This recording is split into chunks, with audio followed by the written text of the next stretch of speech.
Yeah, so as you can see, the focus today is on progress and monitoring sort of in relation to the branch map assessment system.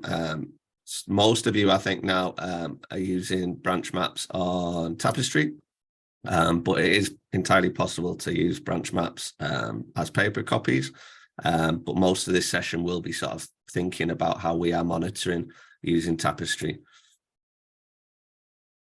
Things we're going to talk about: child-centered assessment. We're going to talk about the areas of concern screen on Tapestry, which is a relatively new screen, which I think fits really well with the Cherry-Garn framework. We're going to talk about reflections on Tapestry, which again, I think are a really helpful tool. And we're also going to touch on convincing leaders, because in my experience working with nurseries and schools, that can be the stumbling block sometimes, that leadership teams or managers who are saying, no, I want data, or I want your assessment to look like this, for whatever reason that might be. So yeah, we're going to sort of touch on that as well. Please feel free to sort of contribute at any point to the session, but and particularly at this beginning point, really, I mean, no problem if you'd rather not, but I wondered whether anyone had any feelings around what is wrong with a tick list approach to assessment. This is something that's been very topical in the early years over the last couple of years, really, since the reforms, and also in specialist settings and mainstream schools who were using like P scales a few years ago. This is still a fairly topical conversation, I'd say, when it comes to children with learning differences and disabilities. Has anyone got anything they'd like to contribute in terms of this question?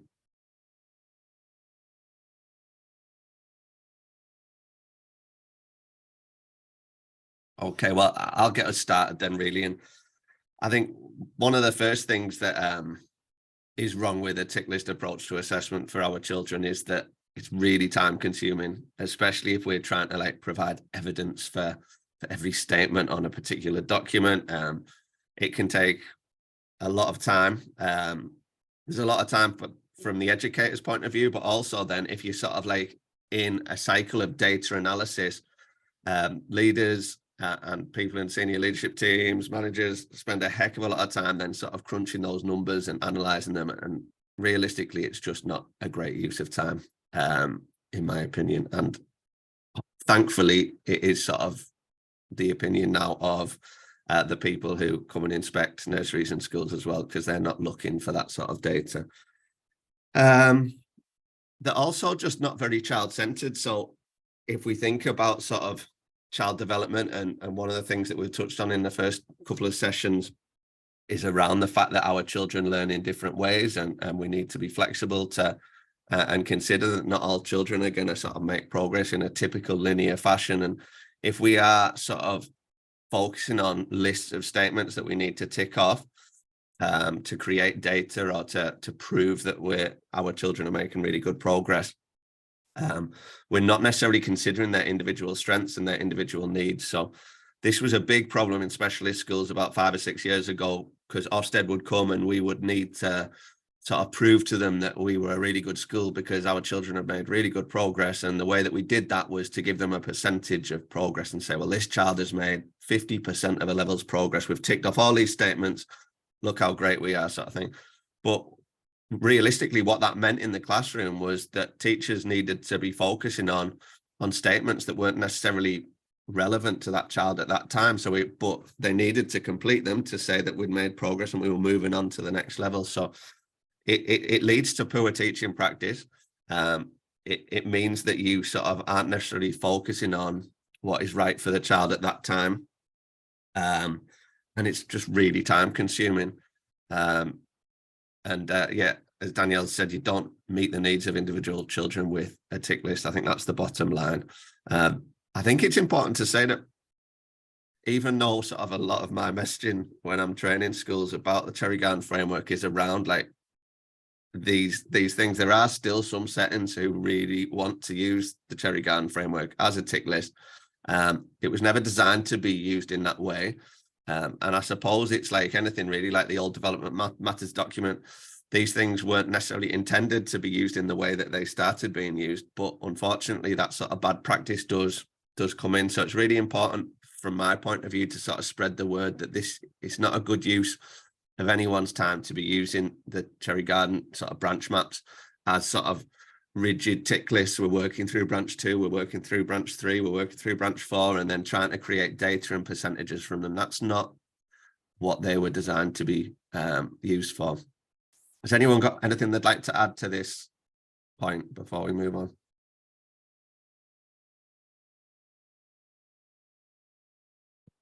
So sort of to counter that sort of tick list style, what I like to talk about is child-centered assessment and systems that really hold the child at the center of our thinking, starting with the child, what their strengths are, what they can do, being flexible to say that a child, particularly a child with learning differences, might not make steps in a sort of conventional manner, and there might be some milestones from sort of like a typical development scale that they never actually achieve, you know, like in inverted commas. It could be something that just isn't possible for them, or something that isn't accurate to the way that they learn. And just as in typical child development, there needs to be flexibility. Like, not all children crawl before they walk, or there's differences, but that's still all okay, and the child gets to that goal. The end goals are just the same. So we need to be thinking about flexibility.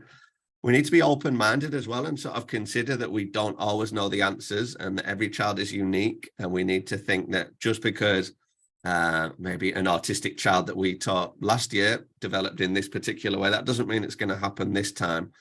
We need to be open-minded, and we need to be open to learning from the children. And that is the basis of all teaching for me, is getting to know the children that we are working with, trying to understand them as best we can, trying to build trust. And from there, like I say, having an open mind. And that's why it really lends itself to play-based environments, because it can go in any direction that the child sort of leads it. So yeah, being open-minded is really important for child-centered assessment. And these systems have a purpose. Child-centered assessment systems provide us with information that help us to plan appropriately. So the information that we learn through any assessment tool should have a purpose, more than just so that I can tell the boss that they've made this much progress. That's not a useful purpose for the child. They're not benefiting from the head teacher or the manager knowing that information. It has to benefit the child. So if I'm spending a month like really thinking about how a child's learning and how they're developing, what they're interested in, I wouldn't be a very good educator if I wasn't using that information to then inform what's going on with my provision.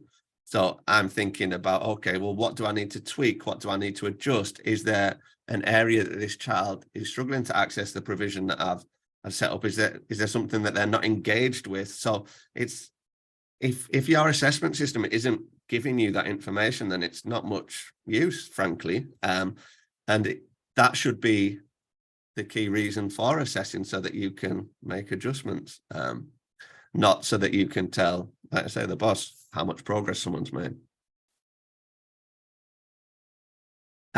And so we come on to the problem with leads. I felt like it was okay for me to use this title because I used to be a deputy head teacher and I was a leader, and I'm sort of criticizing myself here a bit, really, and sort of the former version of myself who was asking teachers for this data when we sort of had to do it for Ofsted. But it's sort of understandable that most leaders find data helpful, because they can quickly see in their eyes how well children are progressing, and therefore sort of how good a job they're doing. Because ultimately in education, unfortunately, a lot of the time we're having to justify what we're doing, whether that be as a support assistant, as a teacher, as a leadership member of the leadership team, as a head teacher.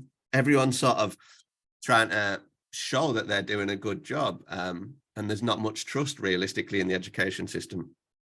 So it's understandable that people want these things, these crutches, to sort of be able to support their conversations, to inform people that look, this school's doing really well because look at our data. And often, like even at the top, the head teacher is sort of wanting a way to inform, say, the governors how well the school's doing, because realistically, the sort of problem with governor meetings and whatnot is that, as you're probably aware, they generally take place at like 7, 8 p.m. on a Wednesday night, and everyone's been at work all day, and you've got to be finished in an hour, and you need sort of quick, snappy information. So it's understandable that these systems have been in place.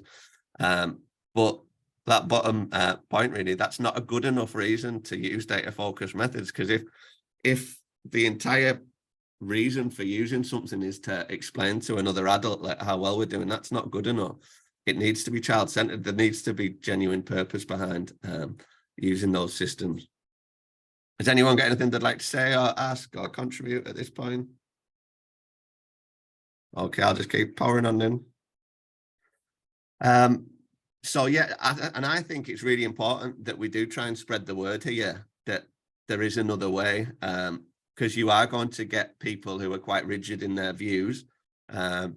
So explaining the benefits to people is really helpful, and challenging appropriately, obviously, systems that don't hold the child at the center. But I think that's sometimes enough to shake a leader or a manager a little bit to say, actually, is our assessment system child-centered? And I think just to pose that question, do you think what we're doing is centering the child, might be enough to sort of shake a leadership team who maybe is a bit stuck in the past into doing things a different way. I mean, one of the massive benefits of eradicating this sort of data-centric approach is that you've got more time on your hands. All of a sudden, you can refocus that time. And it always comes down to me that sort of thing around, if your provision is outstanding, then the progress will be outstanding. There's no questioning that, because if it's truly outstanding, your provision, then all the children will be engaged and they'll all be learning and they'll all be making really good progress. So after school or after nursery or after whatever setting you're working in, rather than going sitting on a computer ticking boxes, you can actually invest that time in thinking about, actually, what happened today? What do I want to improve about the environment for tomorrow? And invest that time in teaching and learning, really. And just keep advocating for different systems. I think that's, always going to help. This is, you can probably tell, sort of a bit of a passion of mine, trying to get schools thinking in different ways about how they can assess. This is from Kylie, just a QR code if you want to think about any of the courses that they offer at Cherry Gardens School. I will send the recording out, like I said, so you can you'll be able to get that. And just at this point, this is like the last slide of the presentation I'm showing before I do a screen share with Tapestry, but maybe make a note of my email address if you don't feel like asking a question today, or you feel like having maybe a follow-up session with me. All my support that I provide is free. So if you wanted to do like a Zoom call, quite often I get asked to sort of like do a Zoom call with maybe a leadership team by a teacher who's maybe attended some training, just to maybe explain my thinking. So do feel free to just get in touch. Stephen at eyfs.info is the best way to do that.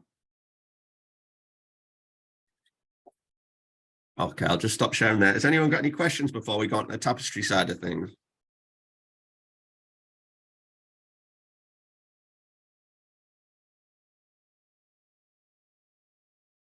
Okay, well, hopefully you can see my Tapestry screen now.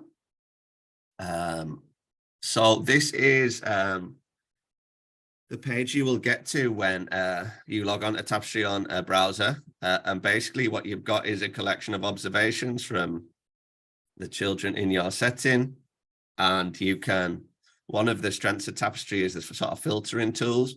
So you can, you might say, I only want to see children in a certain group or in a certain class. And you can do that. You can really filter it down, or you only want to see observations linked to specific assessments. You can do that. But this is generally like the page you'd enter on.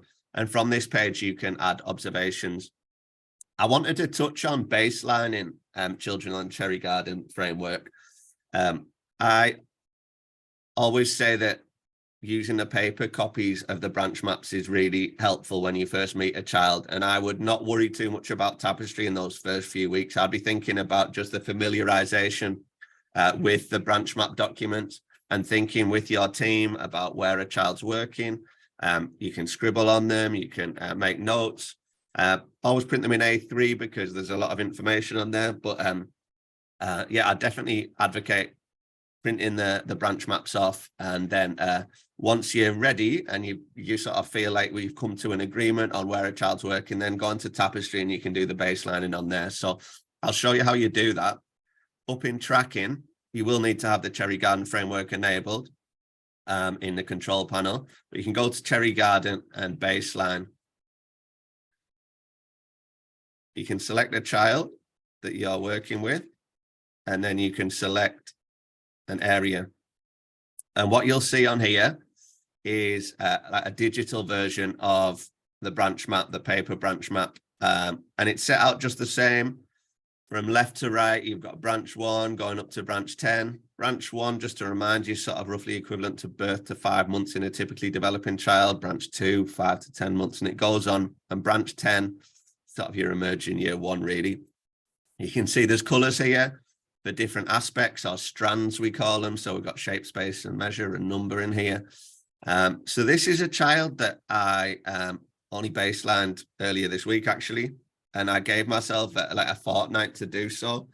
And you can change this baseline period. It's important that you accurately enter this information, because this is where sometimes people get unstuck. They contact Tapestry and say my observations aren't showing, and it's usually something to do with the dates here haven't been adjusted correctly. So when I was working at Cherry Garden School, we used to have a full half term as our baseline period, up to October usually. If you maybe are already working with a child, you know them really well, and you're just moving on to Cherry Garden, it might be that you only need a week or two. For this particular child, I just set a 2-week baseline period and saved that. So what you do here, once you've come up with your sort of judgments as to where you think a child's currently working, you can come on here and you can mark them off. So if you know that a child's like working around branch 5, branch 6, you can just click on the header of branch 1 set and just mark all of those milestones as secure. And that's just a bit of a time saver, but otherwise you can just go through and mark any milestones as emerging, developing, or secure, or whatever language you've chosen for your refinement levels. This is a made up child, to be honest. So it's really neat and tidy, and I've got all 4 first branches secure, and every milestone. Is very unlikely that's going to be the case for you, but I just wanted a nice, neat, easy example to show you.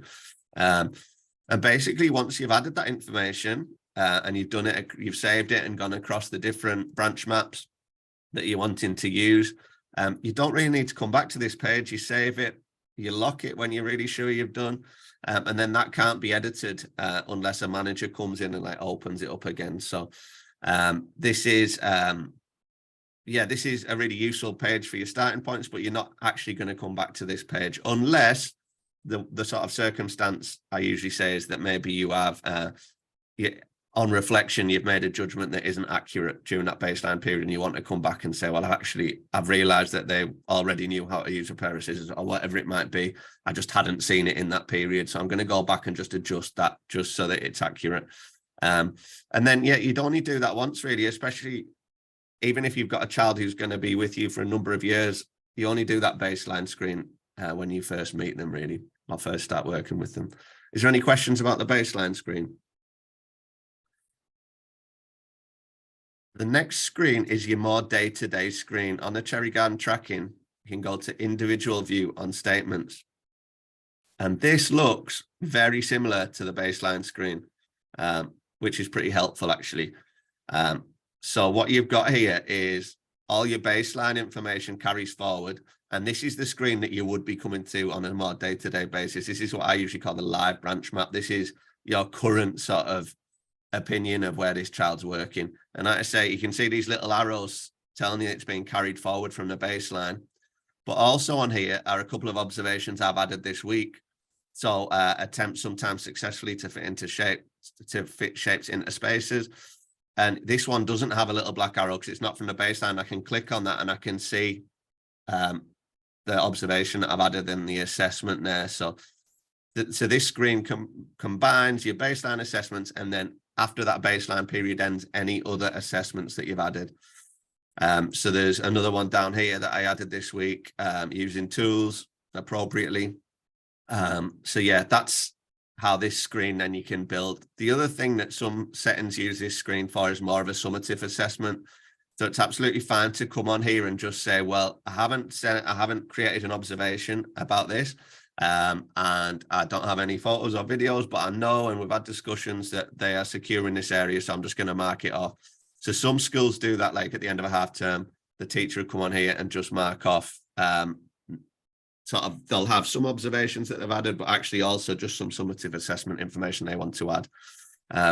As always with the branch maps, as much as this is a very neat and tidy one, the flexibility is key. So don't get too hung up on, we've got missing milestones on this branch. Obviously, you need to be considerate of whether they are holding a child back from regressing, but don't get too hung up on saying, well, we've still got these 3 milestones in branch 4 and we just haven't been able to mark them off. That's not what this is about. It's meant to be informing us of what typical development tends to look like, but we need to encourage ourselves to use it in a flexible manner, especially when we're thinking about children with learning differences. So yeah, this is a really important page because it gives you that overview of where a child's working. Is there any questions about that page? Yeah. Do you have to link, so would you link the observation to the statement like you would do a reflection?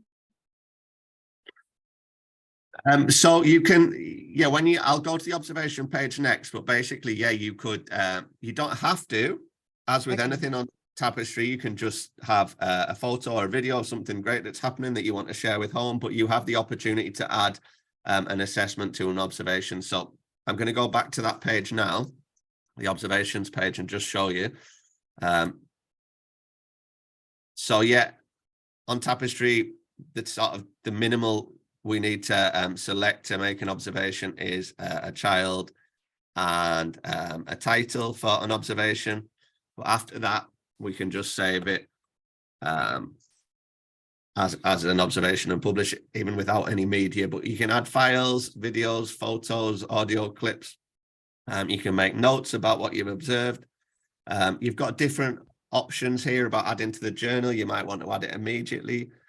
You might have different staff members who've got different permissions on Tapestry. So it might be that some of your staff don't have permission to publish it straight to the journal. Basically, when you approve it to the journal, the parents can see it and it's in there. And there's different types of observations, really. You might have an observation that's very much for in-house, just for your own like analysis, I suppose, of the way that something's working, maybe. So it might be that you add it to the journal, but only the staff are ever going to see that one.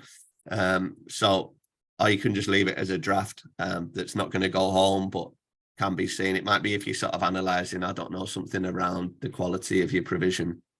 But anyway, you then come to the assessment section, and this has got loads of different frameworks on here. This is because it's a demo account, and I've got lots turned on. Realistically, you might only have 1 or 2, but you'll see Cherry Garden there. And then you've got the different branch maps, and you can see, say for a number, you can select branch 5, and then you can see any milestones that are linked to that area. You can select it, and you can select your refinement level. Again, these don't have to be the same. You can have more than 3 if you want. And then you can also add that little bit of extra information about where this was happening. Was it during a structured activity? Was it during play? Just to give you a bit more information to go off. So yeah, you'd basically just save that. When you are adding an observation, we're going to come onto the areas of concern screen in a minute, and it's really useful to add a flag to this on this page. Again, you won't have this many flag sets enabled, but the EYFS 2021 flag set just allows you to select which area this is in. And it's as quick as that, really, but the physical development comes up. And that's just a way of categorizing your observations. And also it'll drag them through to the areas of concern screen, which I'll show you in a few minutes. And that'll make sense of it. So you just save that observation when you're happy with it, basically. So yeah, you can add assessments there, but you don't have to. You can add it to the journal, but you don't have to. You can add a flag, but you don't have to. All you have to do is have a child selected and a title. So I'll show you the Cherry Orchard as well before we go into the areas of concern screen and sort of think a bit more about the monitoring side of things. So I can search for my child, and here he is. And when we click on his drop down, we can see the Cherry Garden Orchard. That will not be available if your child hasn't got Cherry Garden assessment. So if you're working in a nursery and you've got 60 children and only 5 of them are on Cherry Garden, only the 5 children who have Cherry Garden assessments will be parents will be able to select that option, and staff as well. So I can click on that and it takes us to an interactive graphic. And basically this has your sort of 4 core areas, the 4 branch maps that start at branch 1 basically, and it's sort of in line with prime areas really, as well as mathematics. So I can click on an area, and what will happen is a child's cherry tree will start growing. Let's give it a minute to do that. And what you can see on this tree are the different strands. So there's 3 strands in the mathematics branch map. The one that I'm interested in today is shape, space, and measure. So I'm going to click on that. And you can see sort of leaves that are duller, these petals. They're all your baseline assessments and the different branches. These brighter ones are my observations. So I can click on these baselines and just see what they're relating to, pass as toy from one hand to another. So everything that you mark as secure, or your sort of like highest refinement level, will appear on the child's cherry tree. And then those observations that we've added will be here for the parents to go and explore. So we can view that in Tapestry. It'll take us back, but it gives us a little snapshot of the milestone and the observations. It might be that you've got a few observations there that show up. So yeah, it's just a nice way for parents to explore a child's learning. Something that some settings do is sort of take a screenshot. So you've got a little camera here, and it might be that they do that at Christmas, at Easter, in the summer, just to show sort of the development and how a child's cherry tree is growing. If you've got a child who's working in just the first 4 branches, so they've got no assessments in branch 5 or above, you'll get a different representation. So this is a flower that grows, and petals grow on the flower. The reason we wanted a different representation when we designed this system, we were working with a lot of children who had very complex support needs, who weren't necessarily going to get into those higher branches. And we didn't want their cherry trees to look very bare. So if you have got a very young child, perhaps you're working with a baby, or a child who has got sort of more complex support needs, then they will have a flower representation. And these petals all equate to one of the milestones, and you can click on them. In this particular example, they are all secure because they're all full size. They are all baseline assessments. If you were to add an observation, another observation in say branch 4 for this child, then the petal would go a deeper color.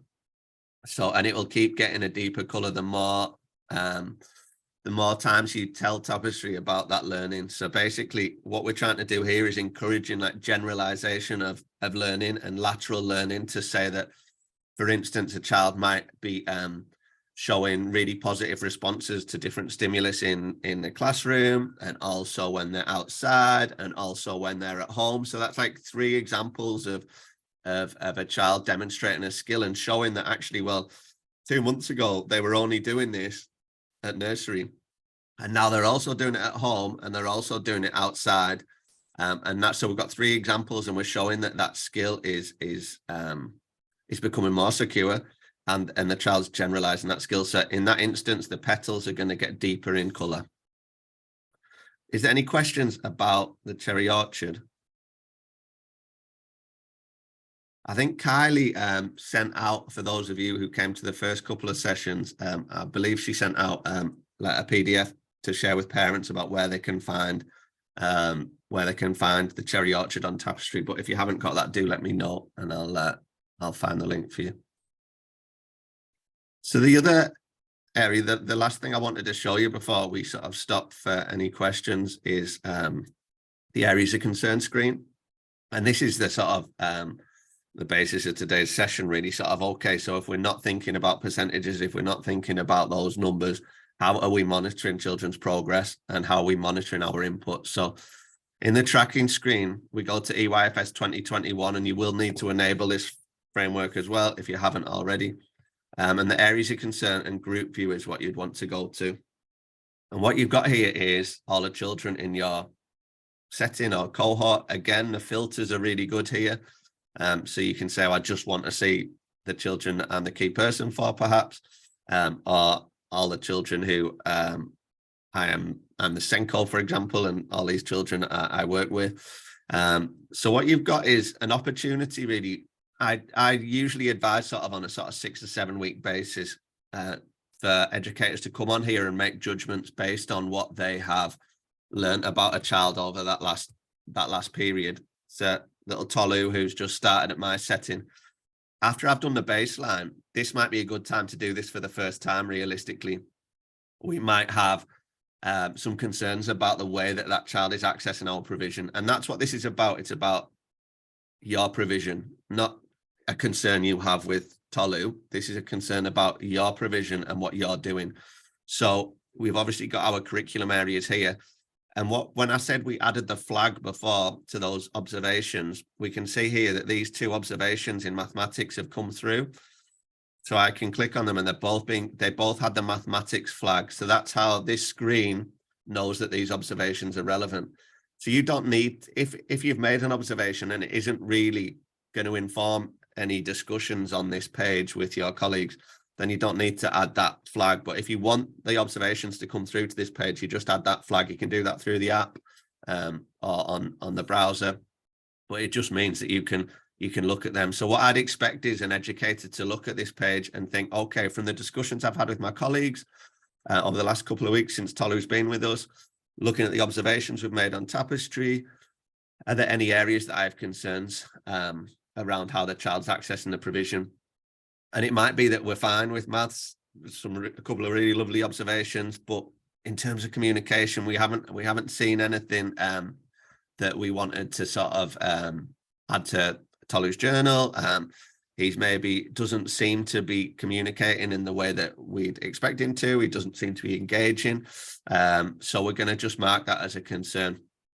That means that we feel like basically we need to do something different.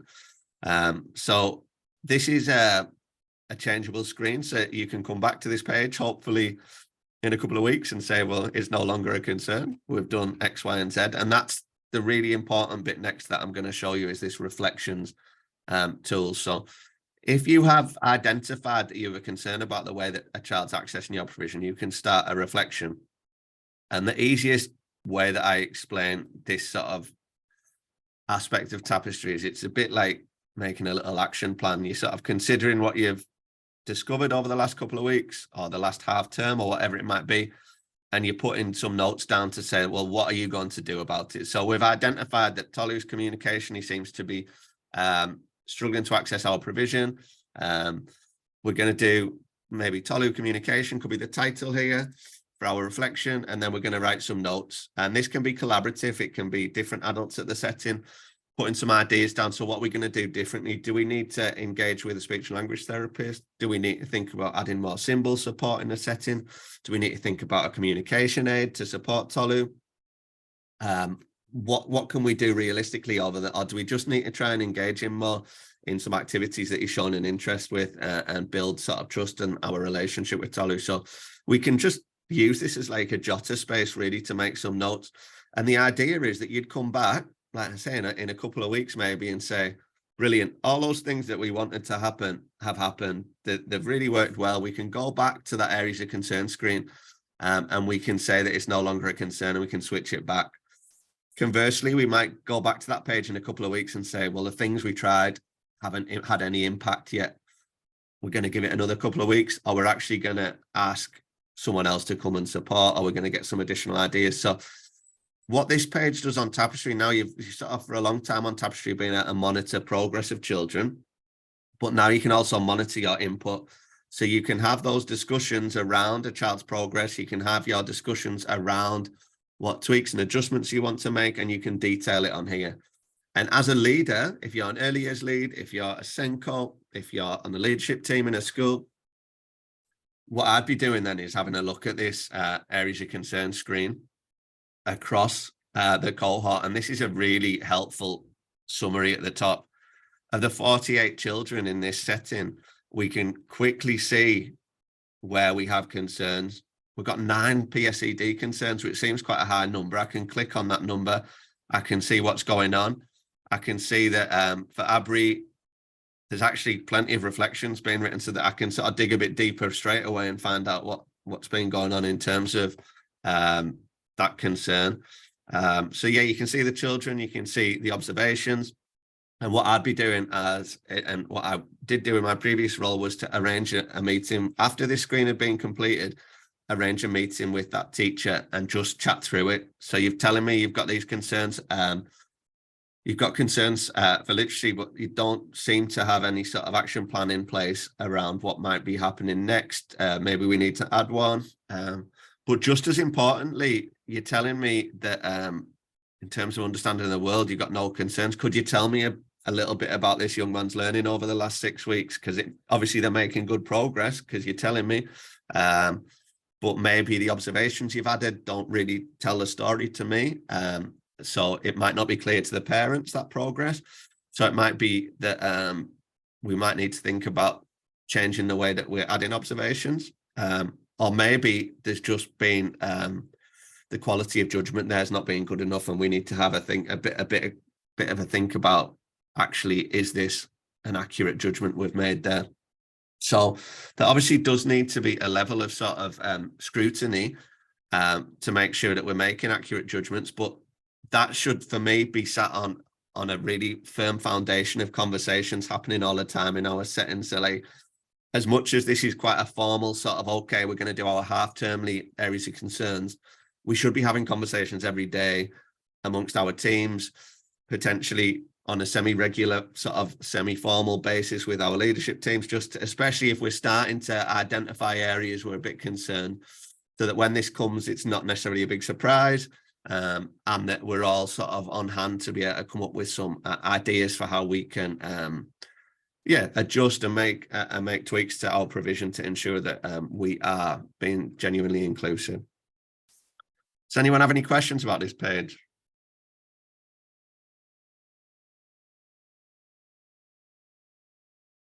The sort of last thing I'll say, again, sort of going back to that leadership side of things, when we moved away at Cherrygarn School from tracking data in that sort of historical sort of way, the only thing that I tracked then was these numbers.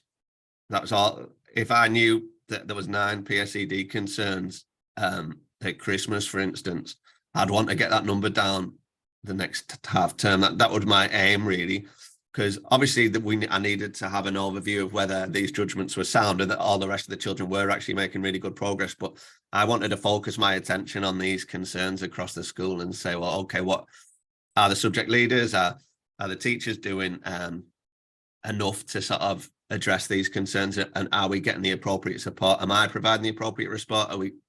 Are we getting the right professionals in to provide appropriate support? But these, as much as this is really simple information, is really powerful for sort of helping us to focus. And it also then tells us, right, we seem to have a problem across the setting with PSED. Do we need to have a bit of an overhaul with what we're doing? Do we need to have a review of what we're doing in that subject area, that curriculum area? So yeah, this I think is a really excellent sort of summary at the top. Whilst I'm screen sharing, is there anything else anyone wanted to ask, sort of Tapestry theme, before we sort of stop sharing and go back to the group to see if there's any questions?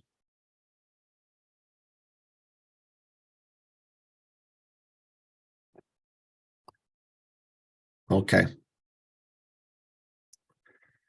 So yeah, I suppose there's just an opportunity now to ask if there's any questions. I'll stop the recording in a minute. If people would rather ask the questions after I've stopped the recording, that's fine. But if you've got a question that might be useful for other people who are watching, feel free to ask.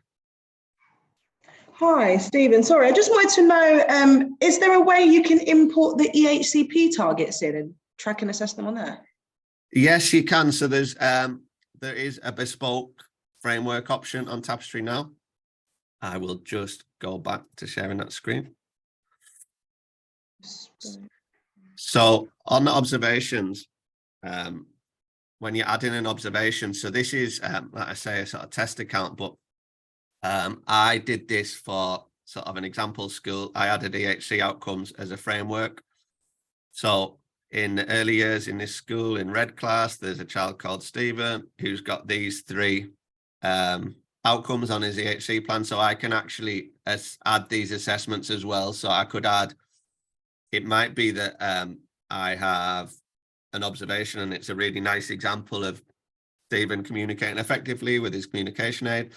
But also I want to add something from Cherry Garden to this as well. So I can go into CLL and I can see he's using single words in a social routine, and it's an unfamiliar environment. So you can be quite flexible, really, what you add to that particular observation. So yeah, the EHC outcomes, you could add it in this way, and that is a nice way of monitoring as well. And I would do exactly the same thing with that areas of concern screen, sort of bring those observations through and just make sure you sort of you've got a level of coverage, I suppose, and a level of understanding, because these are obviously really important outcomes for that child, more important than the Cherry Garden sort of statements that we're sort of assessing against. So yeah, I would that's the sort of way I'd do it. And there are tutorials and stuff around adding bespoke frameworks. It's basically you upload a little spreadsheet. It's quite simple though. Okay, thank you. Just someone's asked about adding Cherry Garden to Tapestry. Basically in the control panel, you need to be a manager to do this. You've got settings and assessments, and you just need to turn it on. Basically, see Cherry Garden here is enabled. If I press configure, I can enable it or disable it. This is quite an important one, display Cherry Garden to relatives. So that's if you want the assessments to be visible to relatives. Most settings in my experience don't do that, but that's fine if you do want to do that. This is also where you can change your refinement levels and say we're going to call it emerging, developing or secure or something different. So yeah, that's quite an important page for your manager to be aware of.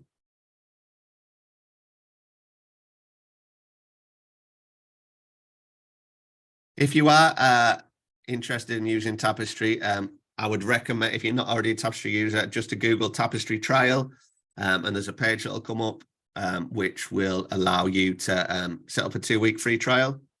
And if you want to extend that, you can do.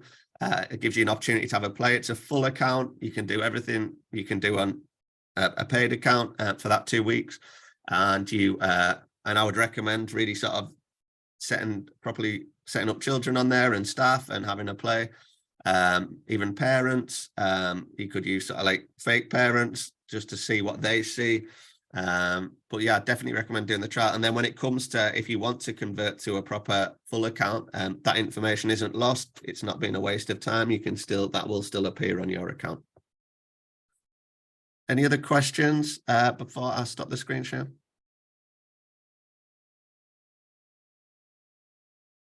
Okay. And I'm going to stop the recording now as well. If you do want to ask questions after, feel free.